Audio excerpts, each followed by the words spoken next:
নিজে নিজে দর্শন উপযোগী জায়গা নিয়ে ধৈর্য সহকারে বসে যান। এতক্ষণ দুর্বলকারী দৃশ্য সম্প্রদায়ের পক্ষ থেকে শুরু করতে চলছে ২য় নম্বর পালা।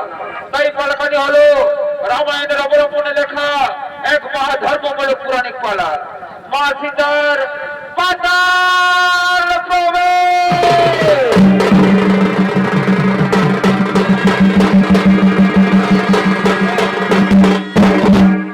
তাই মাননীয় দর্শক মন্ডলী, রামায়ণের রাবণবধের পর সীতা উদ্ধার করে নিয়ে আসেন শ্রী রামচন্দ্র। কিন্তু প্রজারা সীতার সতীত্ব নিয়ে প্রশ্ন তুলতে শুরু করলে রামচন্দ্র সীতাকে অগ্নি পরীক্ষা করিয়ে বনবাসে পাঠিয়ে দেয়। বনবাসে থাকাকালীন লবকুশের সঙ্গে একদিন পাহারা হয় শ্রীরামের, পরিচয় হয় পিতা পুত্রের। তখন শ্রী রামচন্দ্র সীতা সহ লবকুশকে ফিরে নিয়ে আসেন অযোধ্যা নগরে। তাই আজ এতক্ষণে অযোধ্যার সমস্ত সরাসরগণ আগমন করছে।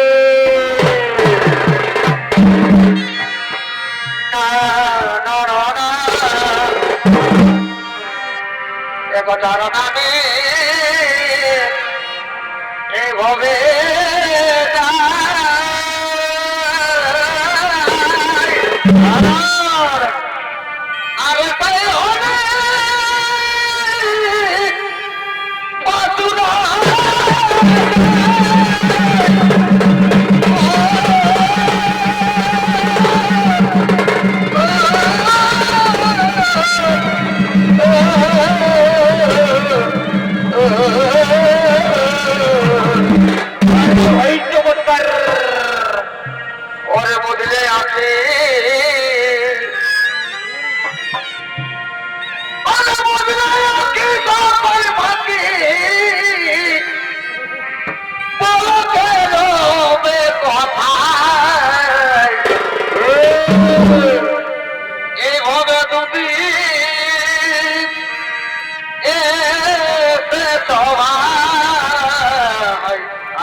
ভাবিলে মন কেউ